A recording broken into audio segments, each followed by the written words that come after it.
Welcome back to the podcast, everybody. It is lovely to be back with you. I am in Greece, in Paros. It feels like I've been here for forever and a day. And I could stay for another forever and a day. Exceptionally, today has been a rainy, very rainy day here in Paros. And I am here with a very good friend of mine who I've been traveling with over the past little while. She was also here for the September yoga and meditation vacation event. And before she leaves the island, I had told her that I wanted to sit down with her and record an episode of the podcast because her journey over the past few years has been fascinating and real and all the things, and I'll let her tell you about it because for me to do it would be presumptuous. But I think that it's a story that is worth telling, and I think that it's a story that could potentially inspire some of you. So please help me welcome to the podcast Sarah Wilkinson. Welcome, Sarah. Thank you. Thank you for having me here. I mean, literally and metaphorically. In the same room, on the same island in Greece. Thank you for being here. So you know why I want people to hear your story, because I think it's pretty hero's journey if we look at it in depth. But why don't you take a moment and just introduce yourself to people, let them know who you are, what you're about, where you're from, what you're doing, whatever you feel like sharing. Okay. Hi, everybody. I'm so happy to be able to share a bit of my journey, and hopefully it could inspire somebody or help somebody who perhaps is going through the same feelings, the same situation. I am from the UK. I have spent over 10 years living in other countries, working for different companies. I studied fashion at Nottingham Trent University, and my first time living away from the UK was when I did an internship in New York for a year. And after that, different job opportunities came up and I moved to Florence. I lived there for 2.5 years. I lived in London for almost 10 years, and then I moved out to LA for 6.5 years, then on to Montreal, and then back to London. So I've really traveled a lot.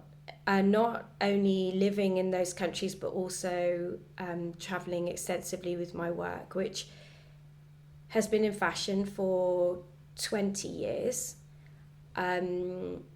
mainly in trend, colour prediction and overseeing design direction for women's wear, in particular, young brands, high street fashion.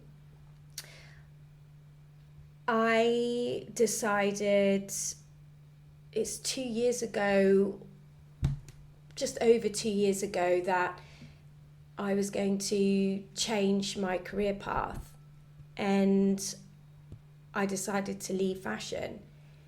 And it has been a very tricky journey, a very challenging journey.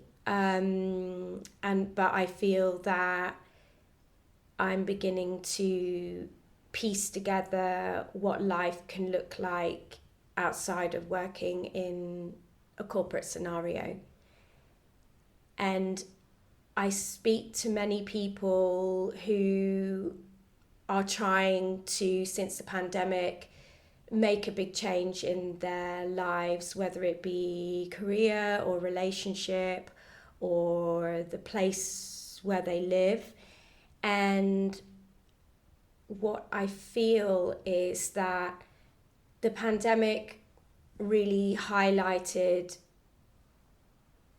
a lot of discrepancies or voids in the workplace, and really highlighted where relationships at work or your worth within a role has become more and more important in a lot of cases than the salary, the compensation that you would get paid for what, for your chosen career.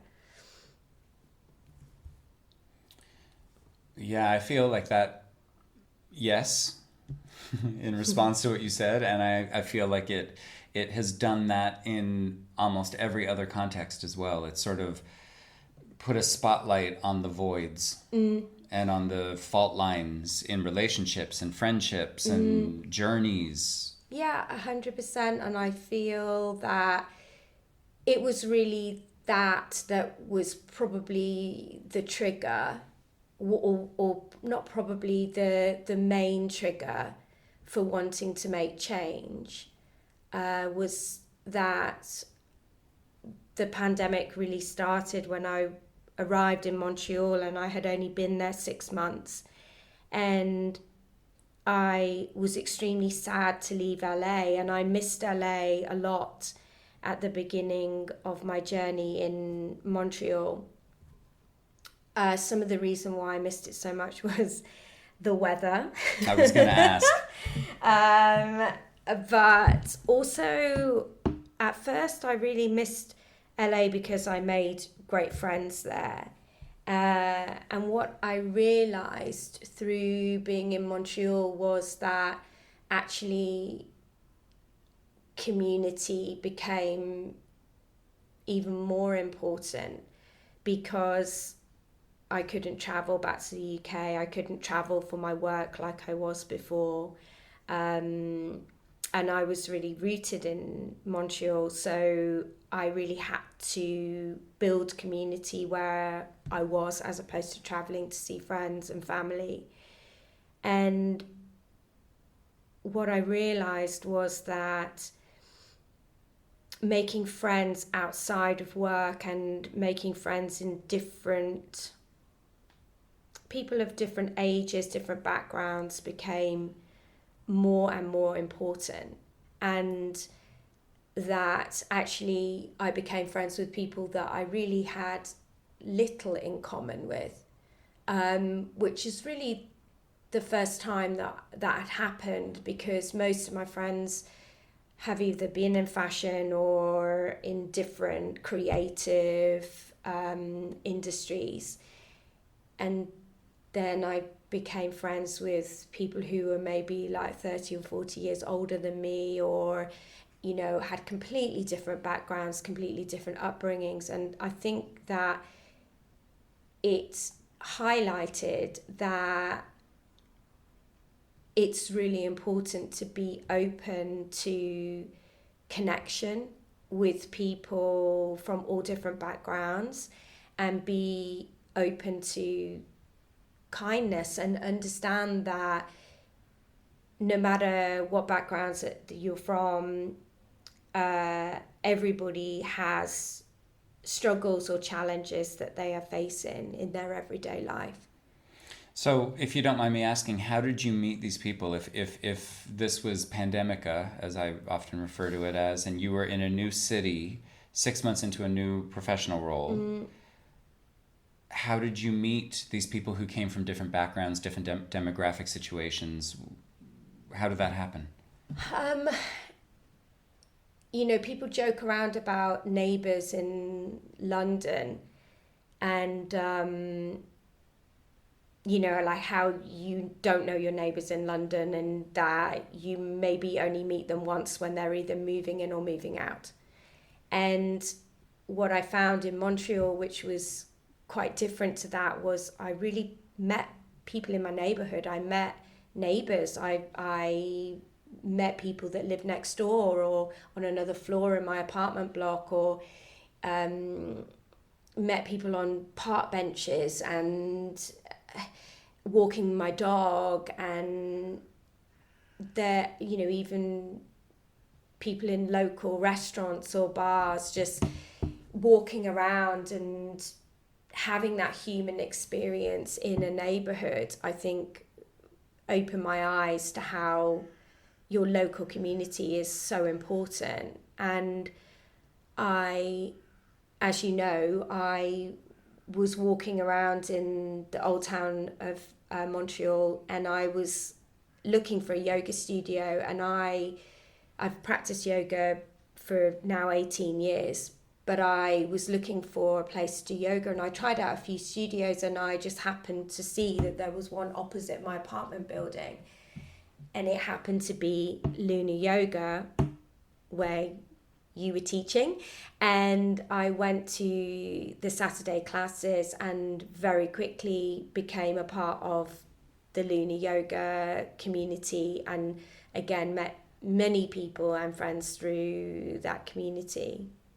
So let me ask you a question, because something's popping up in my mind here. You know, you came from LA, and in LA, Los Angeles is notorious for you need a car to get everywhere. Yeah. And that leads me to wonder, if you need a car to get everywhere in Los Angeles, would you have had the same experience of, in a lockdown kind of situation or in a pandemic kind of situation, would you have had the same opportunity to meet and get to know people in a neighborhood as you did in Montreal, or would that have been harder?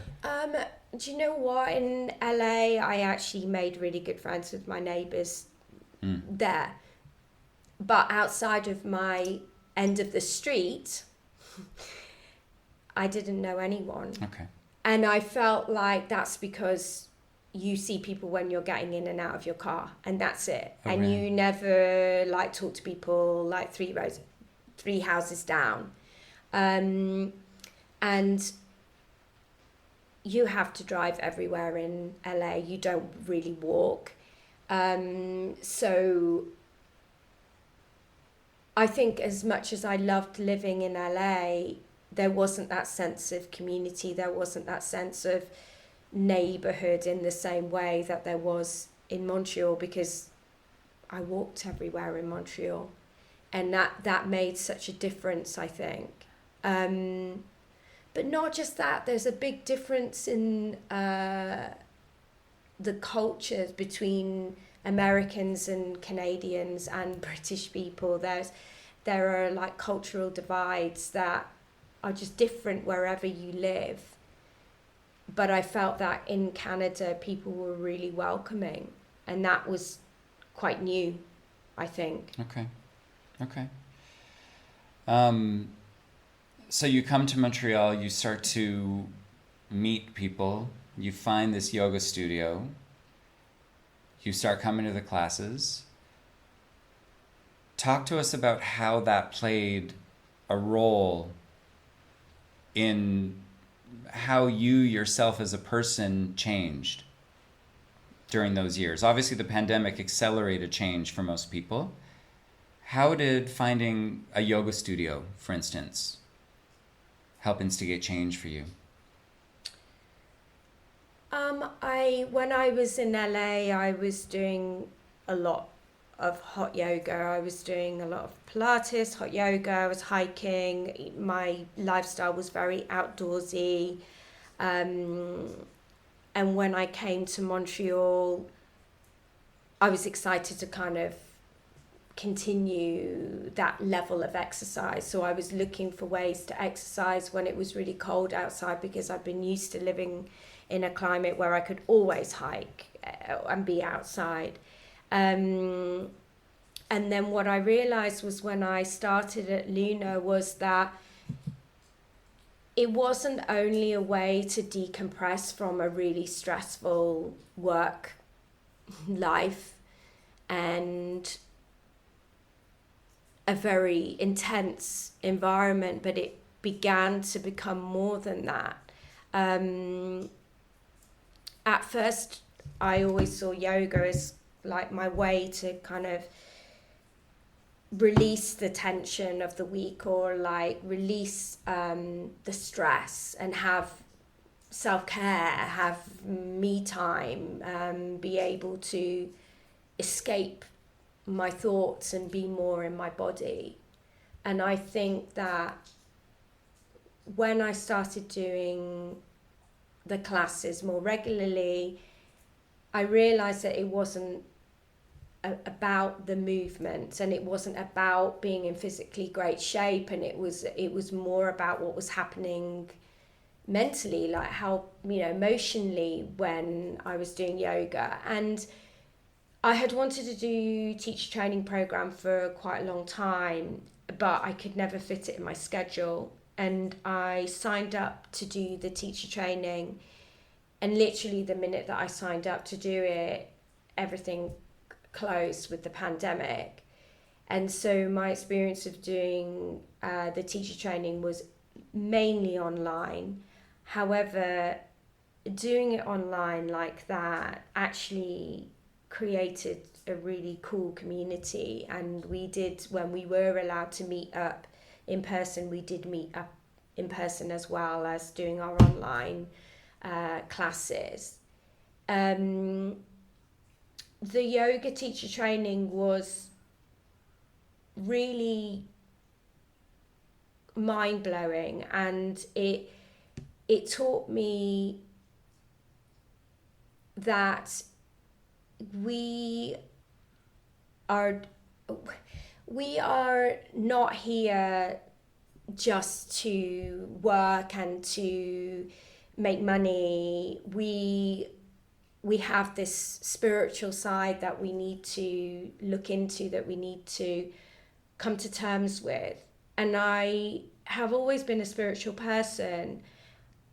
I've always believed that there's energy, that there's more happening than what we can physically see. And I really enjoyed the idea of kind of dropping into this deeper meditation and being able to tap into something deeper than what we experience in our daily lives. Okay.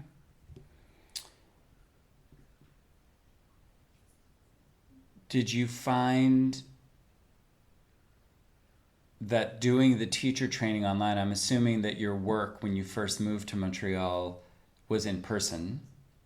You were hired to come to Montreal to work for a company, and obviously you were there in person. I'm assuming that when Montreal went into lockdown, that changed as well. So were you doing online work for your career and then doing the teacher training online as well? And if so, how were those two things different? Even though the modality was the same, how did they differ? Some of what I was doing was online for work, but I was going in the office an awful lot as well. Okay. Even though I was going in the office sometimes by myself, I was still going into the office for the majority of the work week. And actually, I think that in the work environment, in a crisis like that, it was extremely intense because I was not only trying to manage the output of the team and the output for the company, but I was also trying to manage people's emotions and their fears and any health conditions and what have you. So it was a constant juggle of how to inspire people in a time where there was a lot of fear and a lot of uncertainty, and trying to keep people buoyant, happy, inspired, feeling creative, and then also taking care of my own mental health in that situation where I couldn't travel. I didn't see my family for 2 years. I didn't see my friends for 2 years, and trying to kind of uphold, a team of over 20 people who are looking to you to lead them and keep solid ground was very challenging because there was so much uncertainty at that time. And also I was changing. I felt that I was unsure if I actually was connected to truly believing in pushing through and really making the company successful and the sales successful in that time period. So it was a very like push and pull feeling of like wanting to support and create a safe environment for the people that work for me, but at the same time feeling like very uncertain about what was happening in the world and how long it would last and what the long-term effects would be and things like that. So it was, a difficult time to manage corporate expectations and manage personal expectations of employees reporting into me. I mean, so essentially you're helping to manage people and their emotions and their fears while you're also trying to do that for yourself. Yeah, and I felt that the yoga training was really really good for that because as part of the training you have to practice non-attachment, so you need to kind of almost like let go of certain outcomes or becoming attached to certain outcomes and really being in the present moment and not looking too far into the future and not looking too far in the past and like living with each day, each week as it was unfolding. I think that that's so important because as someone who many people in the past have turned to for inspiration, I have found that in the moments like the beginning of the pandemic or when they would put us back into lockdown, or just seeing the state of the world and the state of humanity and the division and the fragmentation and the arguing and the finger pointing and the trauma repurposed and regurgitated from everybody, I found that it was very challenging to get inspired and be the person that everybody wanted inspiration from. And if there's one piece of advice I can give to people who find themselves in the position of support for other people or supporters for other people, is be vigilant and be persistent and be relentless in your pursuit for that which inspires you. Because when people look to you for inspiration and all of a sudden you're scrambling to get inspired, that can it can be a hairy place to be. 100%. Honestly, you frame that well, because that's kind of what happened, was that without being able to travel and without being able to feel inspired and feel freedom, there began to be a creative part of me that started to die. And that was really the beginning of why I started to feel that I wanted to step out of being a creative leader, was that I didn't feel inspired, I didn't feel creative, and I felt that I needed to do something very differently to be able to reignite that creativity. Was it the first time that it happened for you? Yeah. Okay. I have always been creative. I started making things when I was the age of 7. I decided that I wanted to go to art school at 8, and I went into creativity from there. And all of my career has been creative, either art, ceramics, textiles, media studies, art history, life drawing, like all of my studies have been in the creative field. Wow. Okay. So the pandemic happens, you're in a different city, in a very different climate. You are doing this teacher training program, which is helping you find some form of center, I would imagine. I don't want to put words in your mouth, but I would imagine.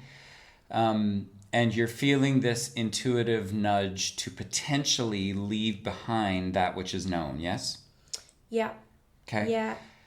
my story is similar. For those of you listening who know my story, back in like 2008, I felt the same. I was also working in fashion in a different sort of modality, a different context, but had this sneaking suspicion that there was so much discontent and disillusionment, and I didn't want to. I saw no future for myself continuing on in the path that I was on or in, and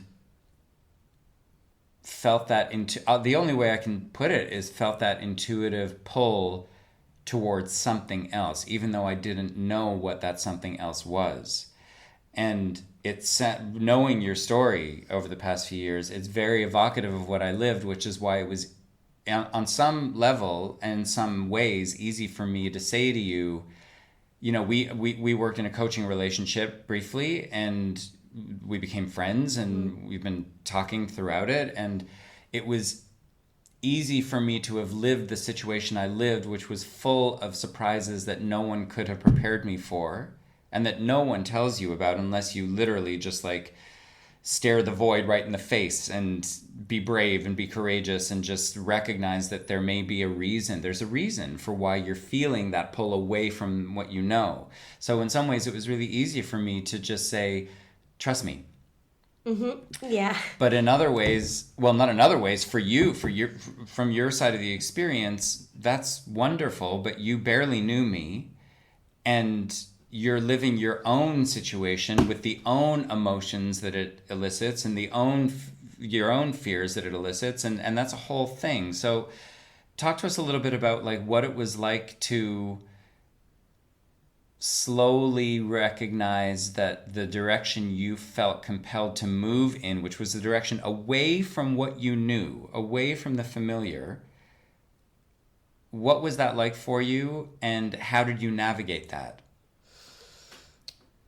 I think the baseline of it is that I realized that my values had changed, and the things that were important to me were not being looked at.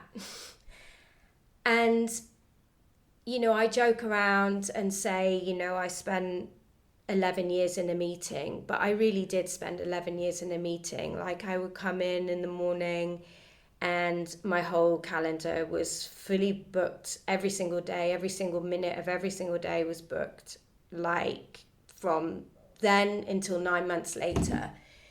And I would look at my calendar and I would just be like, oh, okay, this is what I have to just get through today. All these meetings, all these people, all these questions. And I just did it. I did it, a lot of it on autopilot. I did a lot of it because you get sucked into the cycle of creating product. And I think it was just a wake up of like, okay, my values are not the same, and I'm not happy, and I haven't been happy for almost 5 years if I really look at it. And then I was just like, I think with the pandemic, I just thought, well, life is just, it sounds so cliche to say, but like life is too short. Like you can't just carry on like this for another 11 years in a meeting. So what are you going to do about it? Because you're not very happy. I felt that my career was going well, in terms of, you know, the money that I was earning, the title that I had. You know, on paper, I was climbing the corporate ladder very quickly. Everything was going to plan. But I also knew that there was a massive sacrifice on the other side of that, which was not being able to necessarily choose where I wanted to live, because it was driven by wherever the offices of whichever company that I would be working for was. And I had no freedom over my time, my calendar. I couldn't make any choices. I couldn't choose not to do certain parts. It was it was important that I did everything at the time that it was meant to happen. Otherwise, it would jeopardize the calendar of the product development, which meant I could never really take a vacation when I wanted to. I couldn't take time off when I wanted to, and I worked a lot of evenings and a lot of weekends to be able to make it work. And I felt that there wasn't room or space or time to really have a relationship, have a romantic relationship. There wasn't a lot of time for my family or friends, or any kind of hobbies or my own personal development. And that's why, because when the pandemic happened, in a way it was good for me, because it meant that I couldn't travel for work, so it meant that I could focus on the teacher training and that I could make room to do practice, 3-4 times a week at yoga, because I wasn't traveling. So it actually meant that my routine changed a lot, and I liked it. I liked the fact that I didn't have to jump on a plane every week or so or what have you to travel, and that I didn't have to necessarily work really long hours in the office all the time, because I had the option to sometimes work at home or have a day working at home where I could concentrate better, where I wasn't in meetings, that I could actually do my job instead of always being in a meeting. So yeah, it just changed. It changed the way that I worked, and it changed the way that I saw community, and it's changed the way that I valued connection and a romantic relationship. So when you're going through all this, you have a house in London that you're renting out. Yeah. And you at some point feel the need to go back to London. To go back to London after how many years?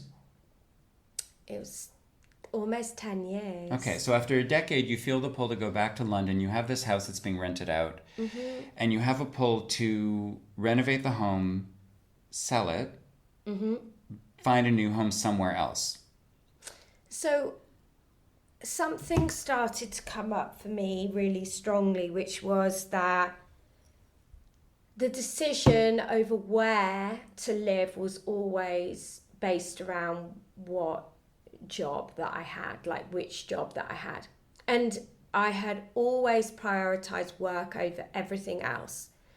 So that would have been the driving force behind everything, like all these moves to other countries, were always based on the job that came to me. And I almost felt that the jobs chose me and I didn't choose the jobs. So what I mean by that is, obviously I did choose the job, but I mean that I followed whichever opportunities came up. Now, some people have told me that they had so much respect for me for that I just was fearless and that I followed jobs in other countries and that they were envious of that, and that I travelled and lived in other countries and blah, blah, blah. And I was like, yeah, it's been amazing. Like, don't get me wrong, I'm really grateful for all of that journey, and it's made me who I am today. And I am really fortunate and grateful that I did get to live in all those different countries and meet all the people that I've met and work with all the people that I've worked with. And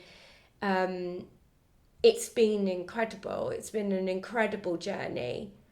But I decided that I wanted to do things really differently. What happens if I do things completely the opposite of that? i.e., what about if I just find where I want to live first and then figure out the job?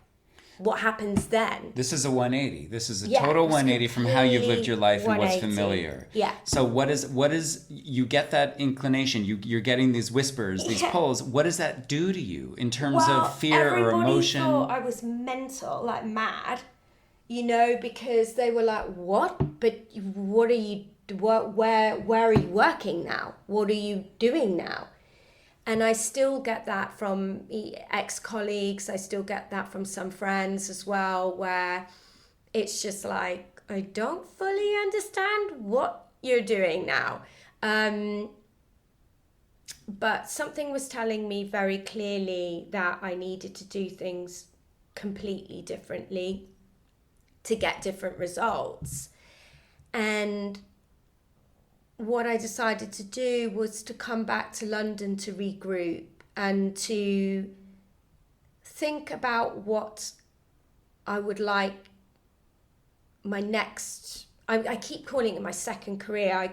I keep saying, well, I did 20 years in fashion, but now I'm done. And now I want to do something different. But what would my second career be like? And obviously, my priorities have changed. I don't necessarily want to work in a corporate environment in an office every day. I want more freedom. And so I had to really think about, like, how could I create that? How could I find an ease? How can I find a way of living that will serve me better with the knowledge that I now have of the last 20 years of like working the way I did? What do I value now? What is the most important thing to me now? And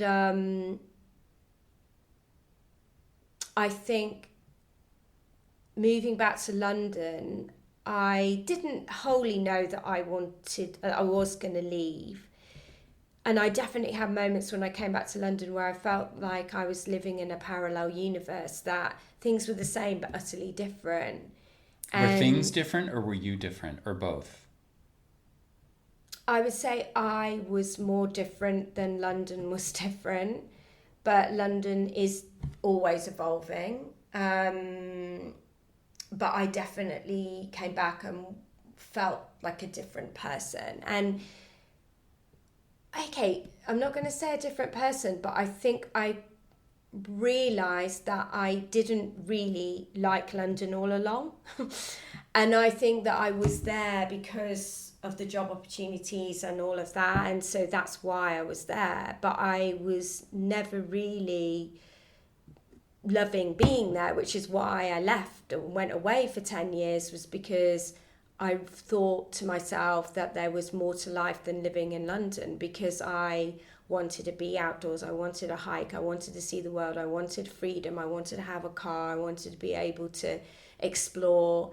And even though there are parts of London that I absolutely love, I don't need to be there all the time. Okay.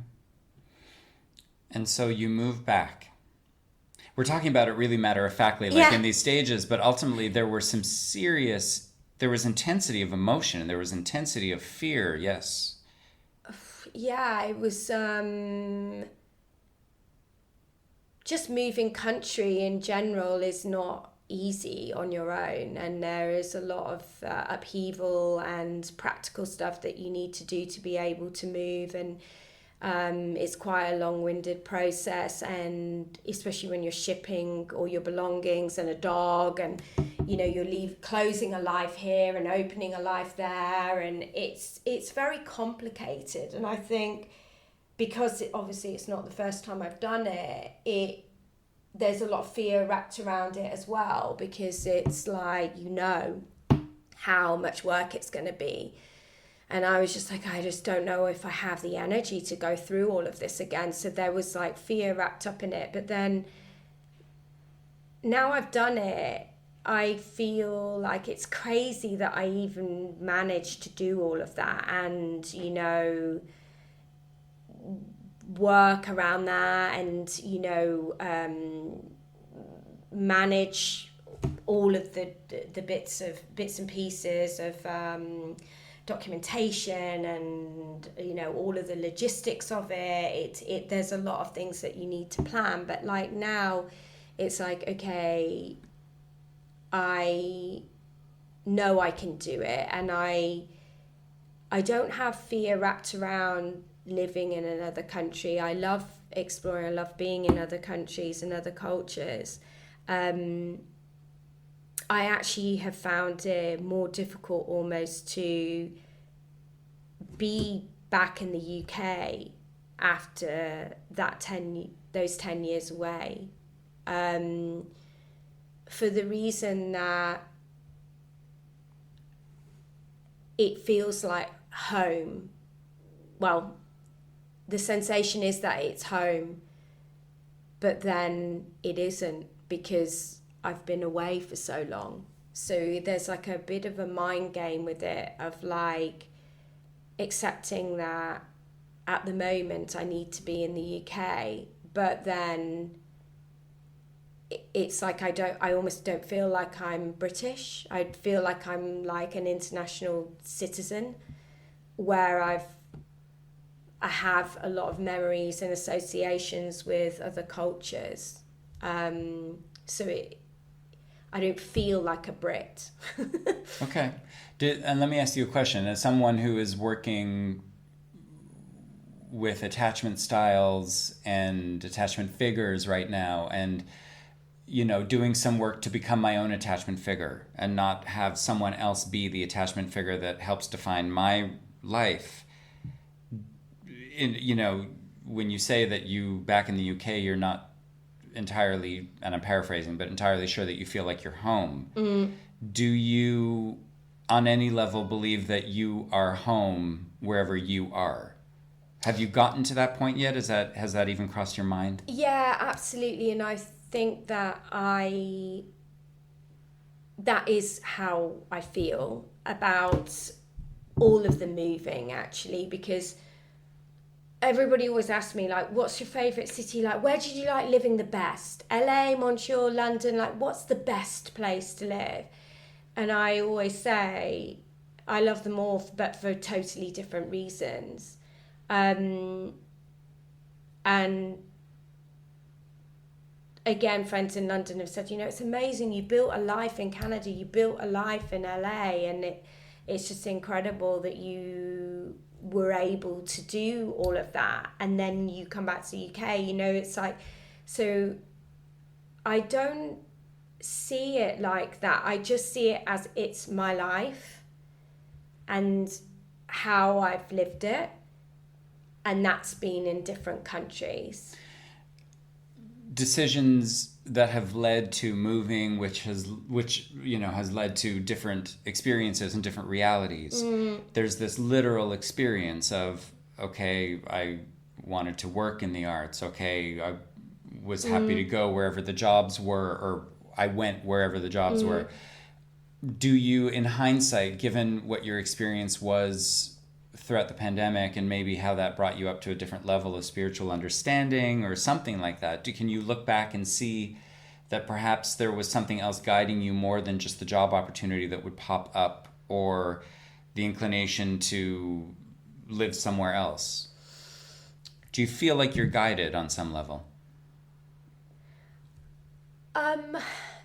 That's a tricky question. I feel that I have always been pulled in the direction of being successful, and I think that I thought by doing those jobs and by moving around like that defined success. And I think that that's what kind of came sort of crumbling down during the pandemic, was that my perception of success, or what success is, wasn't what I thought it was for me. I think that I see success in a very different light to what I did before. It's hard to explain it, but I think that success is it's a very personal thing, and it's not necessarily about what other people value or quantify.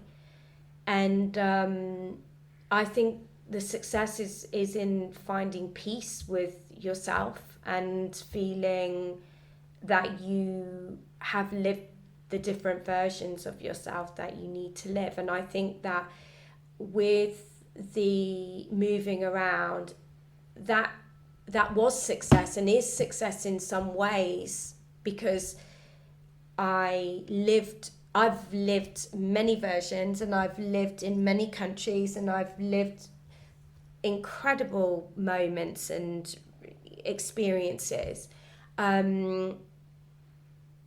But I think the framing of what success is now to me is more about freedom and about community and relationships and feeling connected where you are, more so than about necessarily this location or this house that's in the Hollywood Hills, or like this company that's like, you know, the latest and greatest fashion label of all time. It's like, it's not necessarily about those things. It's about a feeling rather than this either monetary value or status value to other people. Okay, so the question that I want to close out with, I suspect you just answered. What do you want for your future?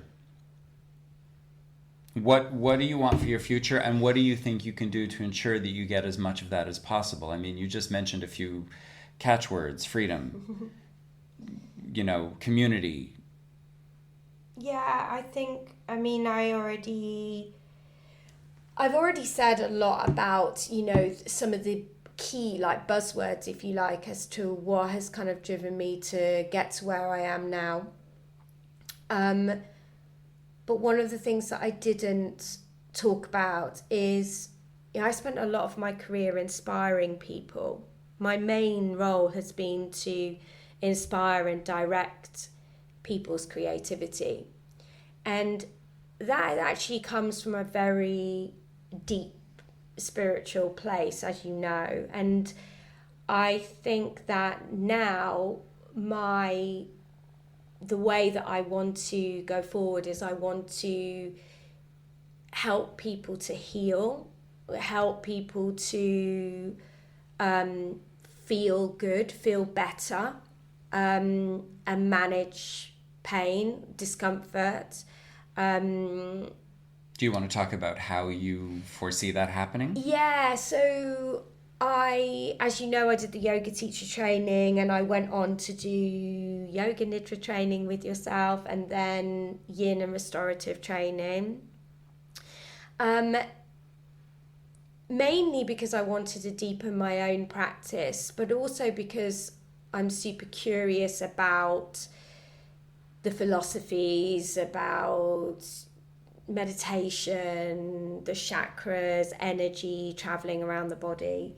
And what I've come to, which I'm about to start to go back to school and study, I landed on acupuncture, and I've had acupuncture for many years. I really believe in it. I feel that it's helped me through some really tricky, stressful situations, also through the pain of several injuries.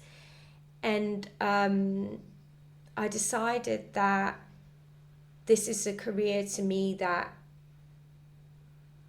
it defines being successful in the way that you actually get a chance to be able to help other people. And that, to me, I've spoken to several acupuncturists during my research for the courses, and the course that I'm doing in particular, and 2 acupuncturists said the same thing to me. They said that they love being acupuncturists because they get to come to work and be the best version of themselves.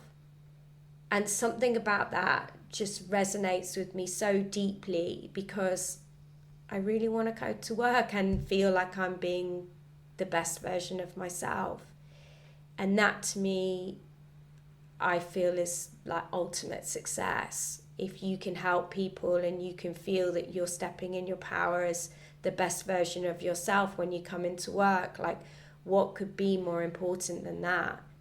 And that's why I picked acupuncture, and I'm gonna go back and retrain to be an acupuncturist. Incredible. And I think that a really good lesson for those of you listening to this is that, you know, the best version of yourself that can emerge does not necessarily need to come from a complete life upheaval or transformation. It could come from holding the door for a perfect stranger wherever you are. It could be, you know, acknowledging somebody's presence who maybe previously just feels unseen and invisible.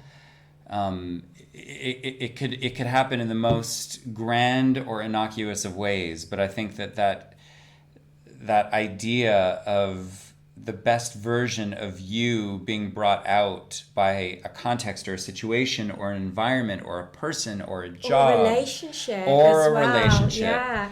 100%. I think that's really something that we can all take with us and start to, I wouldn't say pursue, not necessarily, but like be aware of what brings out the best version of us and be aware of what does the opposite. And maybe have that be some sort of compass that guides us in a direction.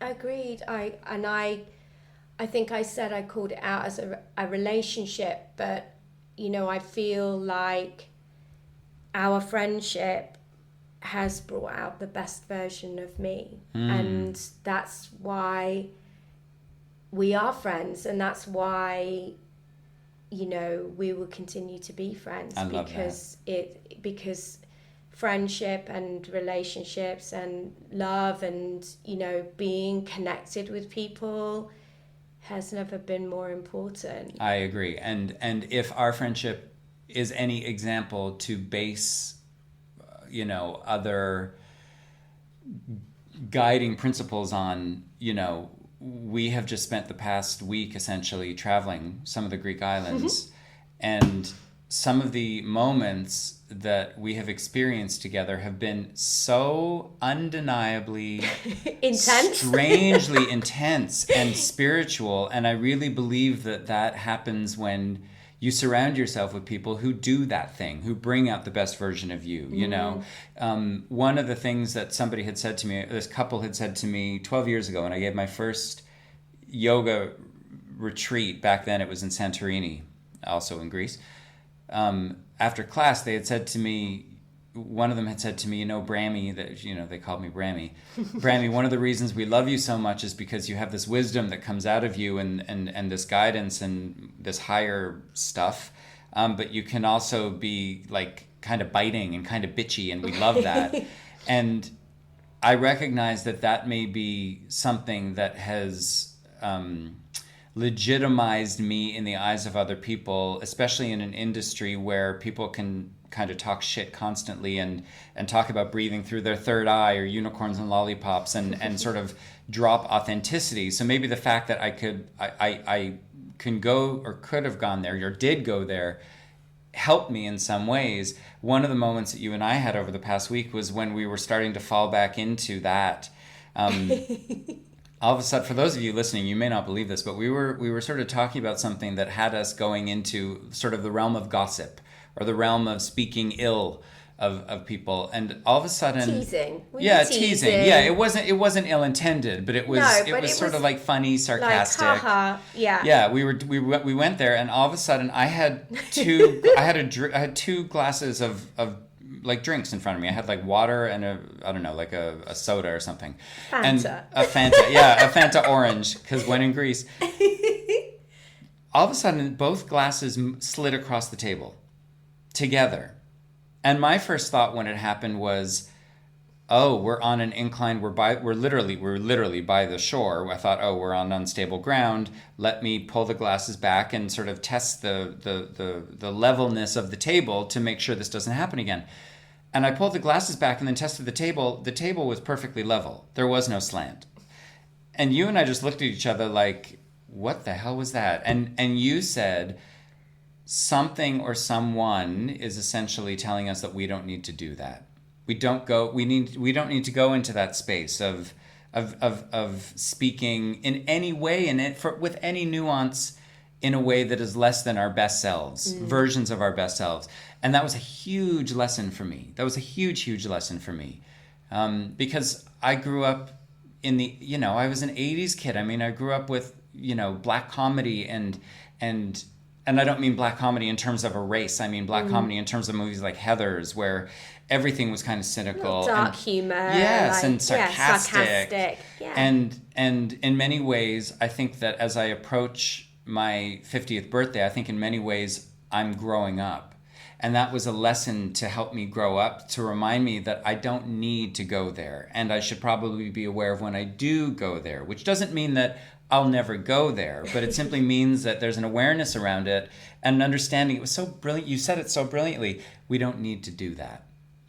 And I love that. I'm very grateful for your friendship. I'm really, really grateful to have, in whatever way, shape, or form, been able to accompany you throughout the past few years, because it's been like, when Bjork talks about like tectonic plate shifting and whatever, I feel like that has been your life, a lot of plate shifting. Oh my God. Yeah, no, it's been such a journey. And, going back to London, the house, renovating a house last summer, now I've moved by the sea, by the coast, to start this new life, and I'm renovating again, and it's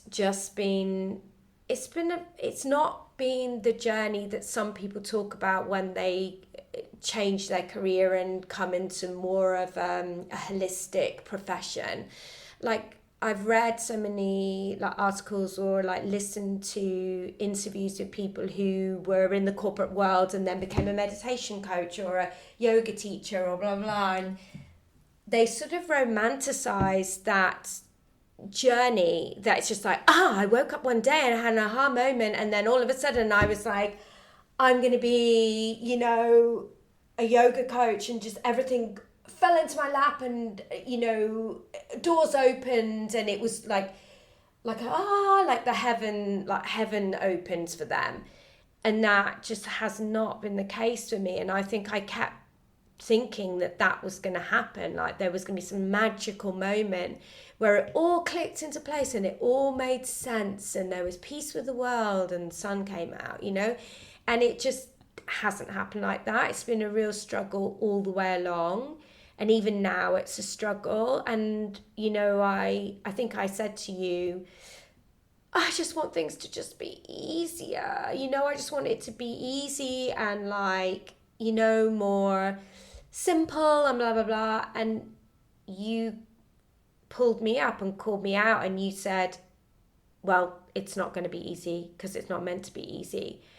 And I think what you meant to me, like saying that to me, was that it's not easy.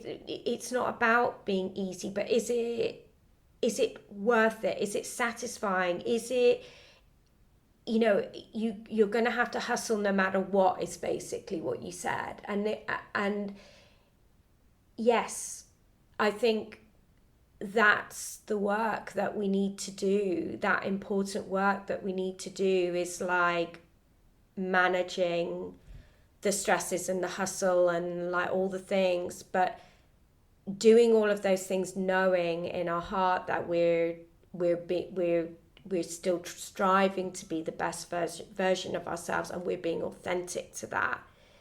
And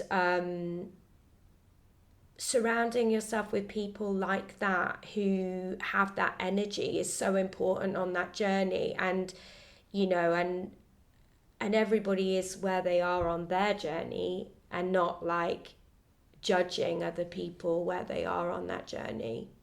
Yeah, that's massively, massively important. Well, listen, thank you so much. Thank you for the time, and thank you for sharing your story, and thank you for being real about it, because I think it's important for people to hear that change is tumultuous. You know, Yeah. even with the best of intentions and privilege and means and all those things, change is not easy.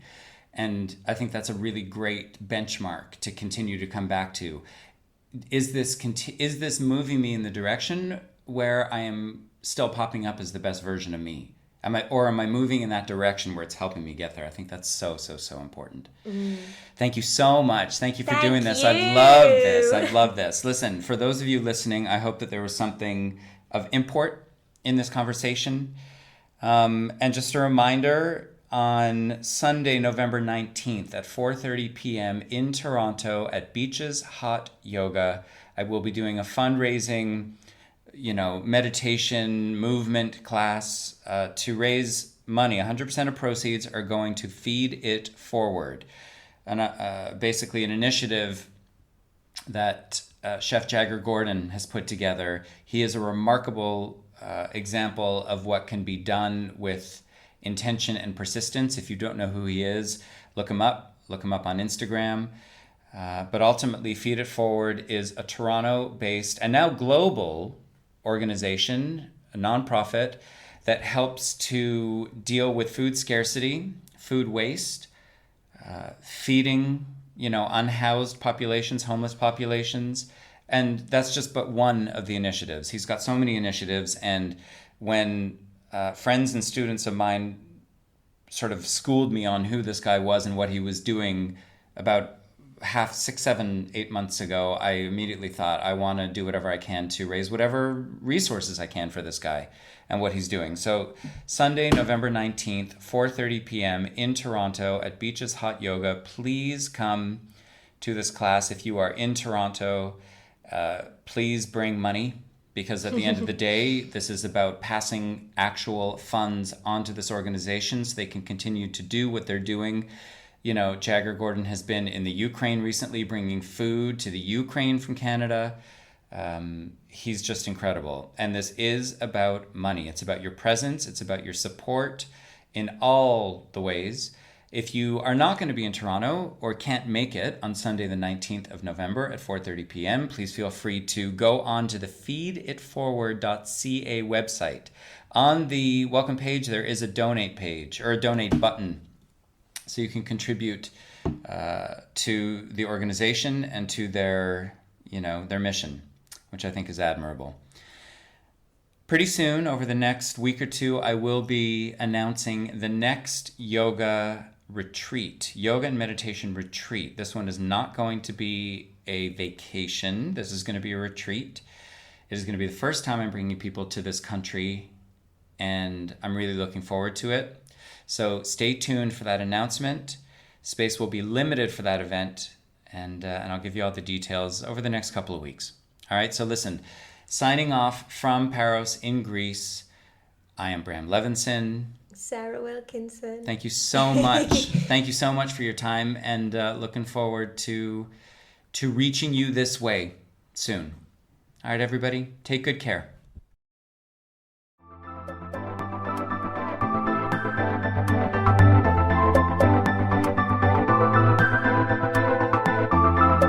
This has been The Examine Life with Bram Levinson.